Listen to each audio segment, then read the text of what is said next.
सभी को नमस्कार।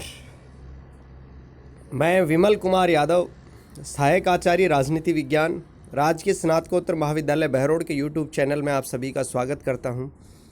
आज हमारी चर्चा का जो टॉपिक है वो है नव शीत युद्ध, न्यू कोल्ड वार। पिछले दो वीडियोज़ में हमने शीत युद्ध की पृष्ठभूमि क्या थी, शीत युद्ध के कारण क्या थे और उस शीत युद्ध के प्रभाव क्या रहे, इनके बारे में हम चर्चा कर चुके हैं। शीत युद्ध के अंदर बीच में तनाव शैथिल्य का दौर चला, खासकर 1970 के दशक के प्रारंभ से लेके और 1979 तक, जब सोवियत संघ और संयुक्त राज्य अमेरिका दोनों महाशक्तियों के तनाव में कमी आई थी। लेकिन 1979 के अंदर वापस दूसरे शीत युद्ध का दौर शुरू हो गया। ये जो टॉपिक है ये BA थर्ड ईयर और MA प्रीवियस में जो अंतर्राष्ट्रीय राजनीति पुस्तक चलती है, इंटरनेशनल रिलेशंस वाली जो बुक चलती है, उसके पाठ्यक्रम का हिस्सा है और एग्ज़ाम में काफ़ी बार पूछा जाता है।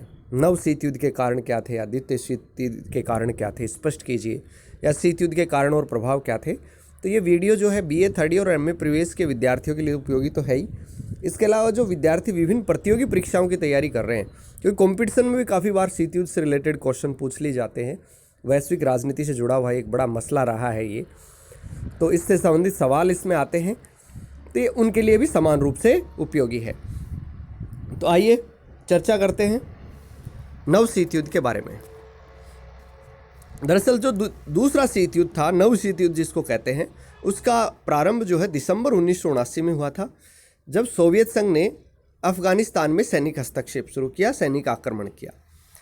जब अफगानिस्तान के शासन में सोवियत संघ ने हस्तक्षेप किया और वहाँ अपनी सेनाएं भेज दी, वहाँ तख्ता पलट कर दिया गया और सोवियत संघ की समर्थक सरकार जब वहाँ बिठा दी गई, तो अमेरिका ने सोवियत संघ की इस कार्रवाई को जो है मध्य पूर्व एशिया में उसके नापाक इरादों के रूप में समझा।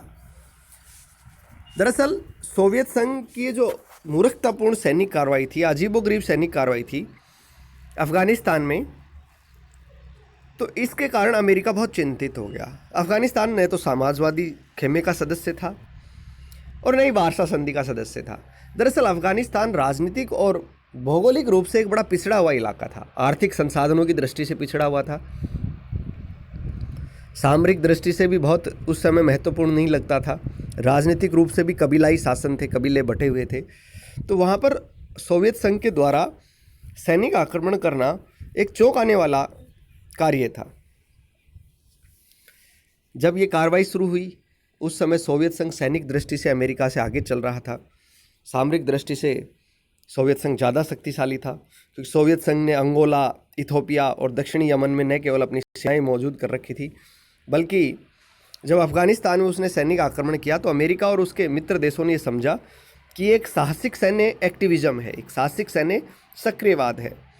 और उन्होंने ये भी सोचा कि अगर सोवियत संघ ने अफगानिस्तान में सैनिक आक्रमण कर दिया तो इसके पीछे उसका मकसद ये है कि वह तीसरी दुनिया के देशों में और दक्षिणी पश्चिमी एशिया में भी अपने प्रभाव का विस्तार करेगा।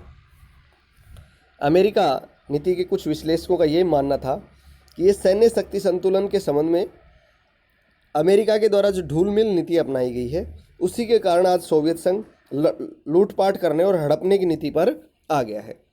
उनका उद्देश्य था कि क्रेमलिन जो है वास्तव में जो है दक्षिणी पूर्व एशिया, मिडल ईस्ट जिसको वो लोग कहते थे, वास्तव में वो हमारे लिए दक्षिण पश्चिमी एशिया है।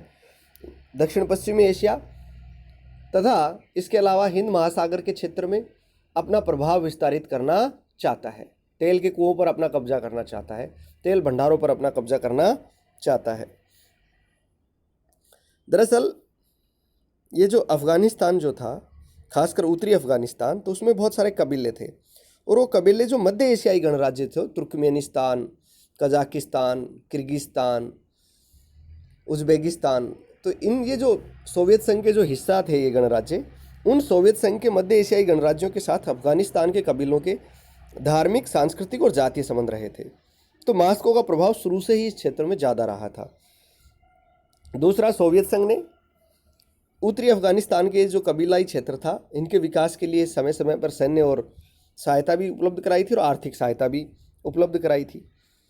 अमेरिका जो था उस समय अफगानिस्तान को भू राजनीतिक दृष्टि से या सामरिक दृष्टि से ज़्यादा महत्वपूर्ण नहीं मानता था।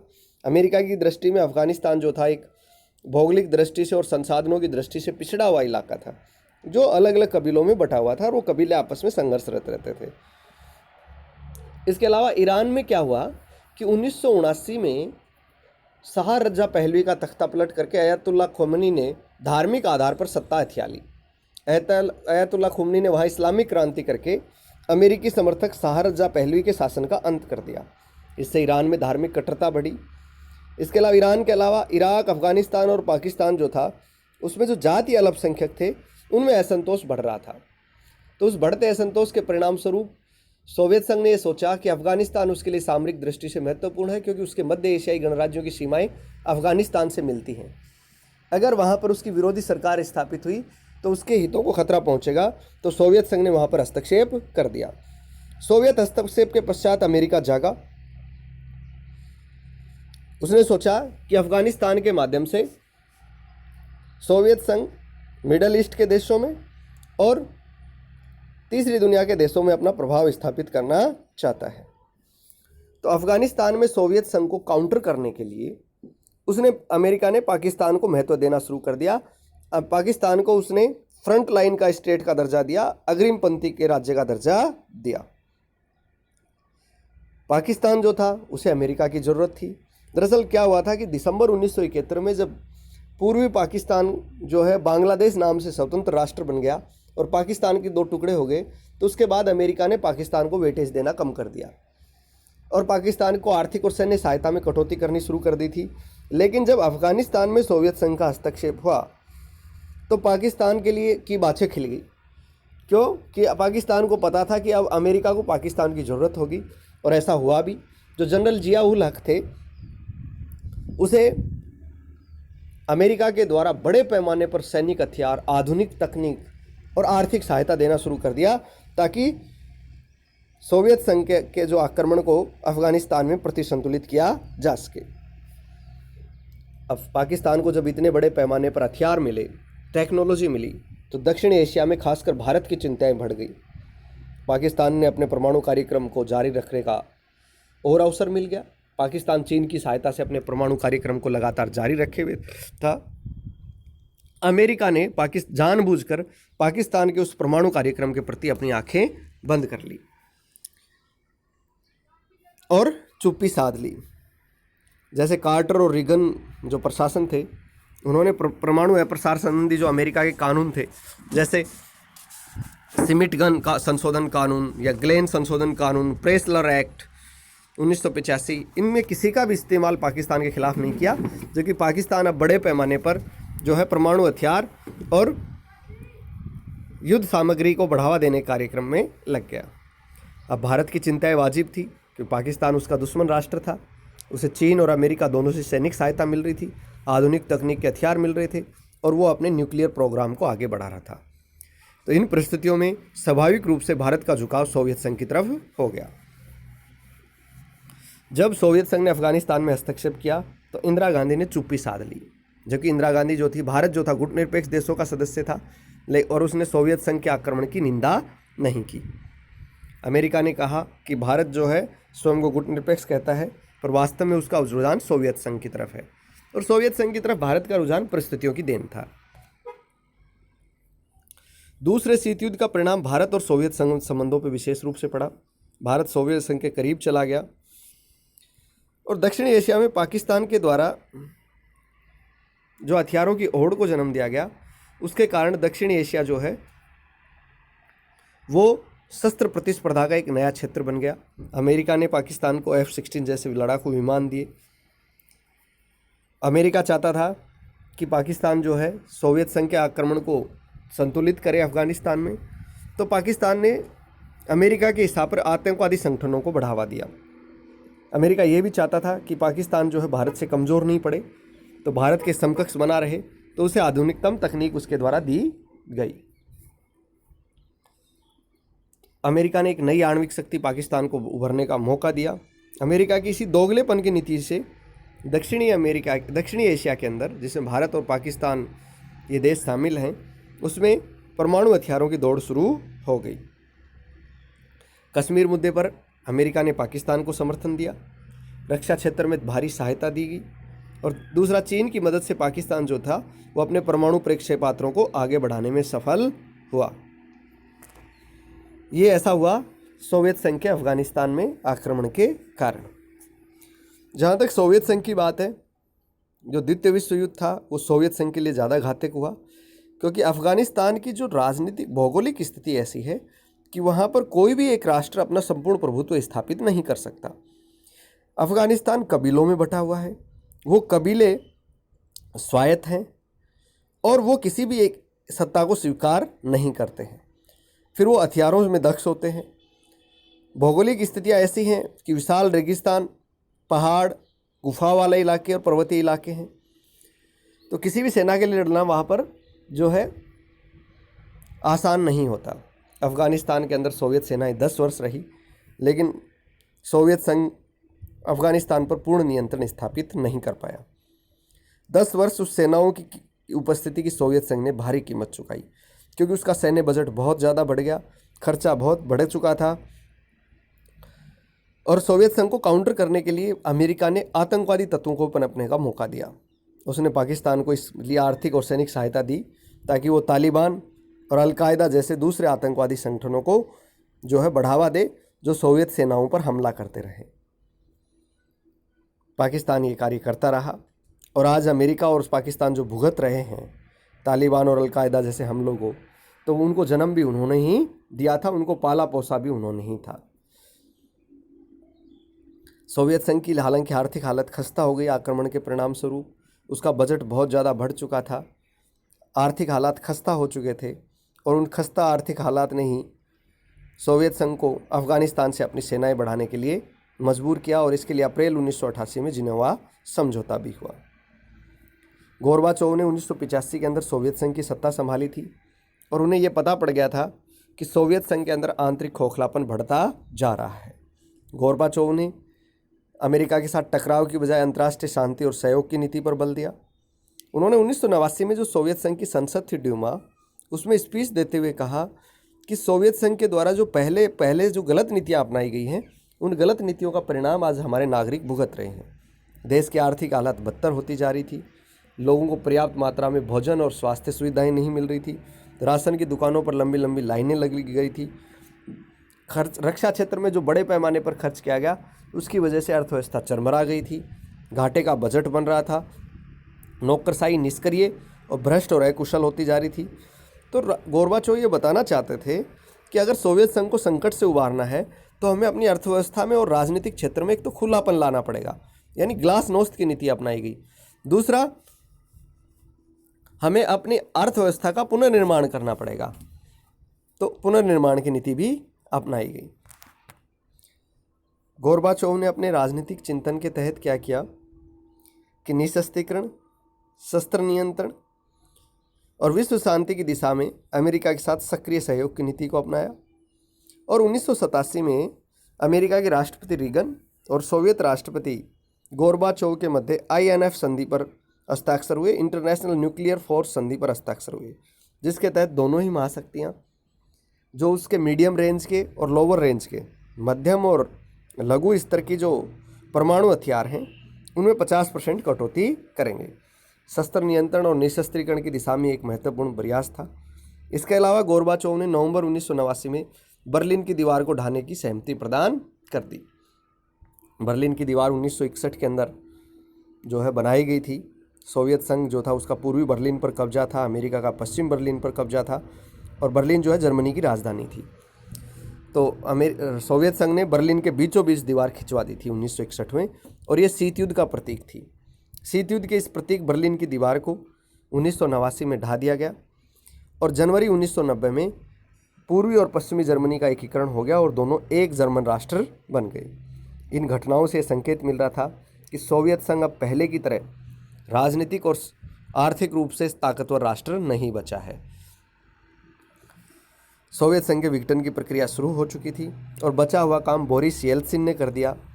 जब गोरबाचोव जो थे वो यात्रा पर थे, बाहर गए हुए थे, उस समय येल्त्सिन ने जो है स्वयं को राष्ट्रपति घोषित कर दिया। गोरबाचोव ने बताया कि सोवियत संघ का विघटन टाला जा सकता था यदि बोरिस येल्त्सिन ने अपनी व्यक्तिगत महत्वाकांक्षाओं पर अंकुश रखा होता। खैर, कुछ भी हो, ये दूसरा विश्व युद्ध हुआ जिसकी शुरुआत सोवियत संघ के अफगानिस्तान आक्रमण से हुई। उसकी कीमत सोवियत संघ को चुकानी पड़ी अपने विघटन के रूप में। देतांत की यदि हम बात करें तो दोनों महाशक्तियों के मध्य, देतांत का मतलब होता है तनाव शैथिल्य। सोवियत संघ और अमेरिका के मध्य जो तनाव में कमी आने के जो प्रयास हुए और जो तनाव में कमी रही, उस दौर को देतांत का युग कहा जाता है। ये तनाव शैथिलीकरण की नीति का उद्देश्य यह था कि दोनों महाशक्तियों के संबंधों में सुधार लाए जाए।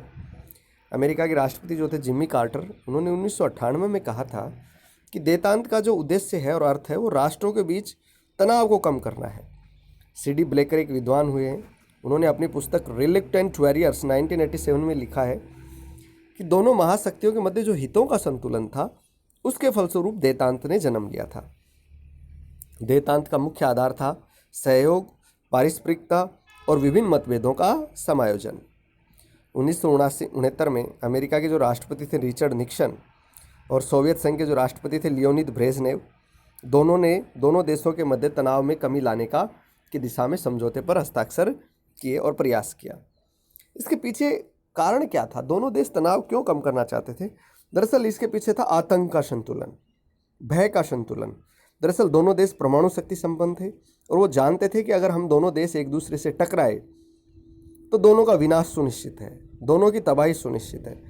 तो जो परमाणु बम का जो भय था, आतंक का जो संतुलन था, दोनों को देतांत के लिए मजबूर करने के पीछे एक महत्वपूर्ण वजह था। हंस जे मार्गेनथाउ ने कहा है कि देतांत के पीछे दोनों महाशक्तियों के मध्य परमाणु संतुलन का होना था। मार्गेनथाउ ने कहा है कि देतांत शांति का जनक नहीं है, अपितु आणविक संतुलन ही शांति और देतांत दोनों का जनक है। Thus, it is not detent that makes for peace, but it is the nuclear balance that makes both for detent and peace. देतांत के कारण क्या थे? अमेरिका और सोवियत संघ के मध्य देतांत के कारण ये थे कि क्यूबा संकट जो था उसने दोनों महाशक्तियों के बीच प्रत्येक संघर्ष को टालने की आवश्यकता को समझा। क्यूबा संकट के परिणाम स्वरूप जो दोनों महाशक्तियाँ थी उनको ये एहसास हो गया कि अगर हम टकराए तो सर्वनाश सुनिश्चित है। सोवियत संघ ने क्यूबा से अपनी परमाणु मिसाइलें हटाने पर सहमति दे दी और अमेरिका ने तुर्की के अपने परमाणु अड्डों से मिसाइलें हटाने की घोषणा की। दूसरा, सोवियत संघ जो था वह पूर्वी यूरोप में अपना प्रभाव स्थापित कर चुका था और अमेरिका भी अब उसे एक महाशक्ति मानने लगा था। दोनों देशों के बीच जो शिखर सम्मेलन हुए और शाल्टा और ABM संधि हुई, एंटी ब्लास्टिक मिसाइल संधि, इस पे अमेरिका और सोवियत संघ ने हस्ताक्षर किया और अमेरिका ने सोवियत संघ को एक महाशक्ति मान लिया और पूर्वी यूरोप में उसके आधिपत्य को स्वीकार कर लिया। दोनों महाशक्तियों ने यह सोचा कि वो एक दूसरे के घरेलू मामलों में और आंतरिक मामलों में हस्तक्षेप नहीं करेंगे ताकि मनमुटाव और टकराव की स्थिति ना हो। सोवियत संघ ने जो रूसी लेखक अलेक्जेंडर सोल्जेनित्सिन को अपने देश से निकाला तो अमेरिकी संसद के सदस्य उसे सम्मानित करना चाहते थे, लेकिन अमेरिका ने उसे व्हाइट हाउस में रिसीव करने से इनकार कर दिया। तो ये भी तनाव में कमी का एक प्रतीक था। देतांत अपनाने के पीछे अमेरिका के अपने निहितार्थ थे। दरअसल जैसे सोवियत संघ अफगानिस्तान युद्ध में नहीं जीत पाया, उसी प्रकार अमेरिका ने जो वियतनाम पर आक्रमण किया वो वियतनाम आक्रमण उसके लिए एक भारी भूल साबित हुआ, क्योंकि वियतनाम की भौगोलिक परिस्थितियाँ ऐसी थी कि अमेरिका उसे जीत नहीं सकता था और अमेरिका वियतनाम युद्ध में उलझ कर रह गया था। अब उसे न खाते बन रहा था न निगलते हुए। वो किसी तरह वियतनाम युद्ध से निकलना चाह रहा था और वो तभी संभव था जब सोवियत संघ और चीन के साथ वह अपने संबंध सुधारे। इसके अलावा देतांत के पीछे एक कारण था कि सोवियत संघ और चीन जो था उसके मध्य 1969 में ऊसरी नदी के किनारे मुठभेड़ हुई। मुठभेड़ से दोनों ही साम्यवादी खेमे के थे। चीन में भी साम्यवादी शासन था और सोवियत संघ में भी, लेकिन दोनों देशों के मध्य तनाव हो गया और दोनों एक दूसरे को अविश्वास की दृष्टि से और प्रतिद्वंदी की दृष्टि से देखने लगे। जो सेना के बजट पर बहुत बड़ा खर्चा दोनों देशों के द्वारा किया जा रहा था, वह भी देतांत के पीछे एक बड़ा कारण था।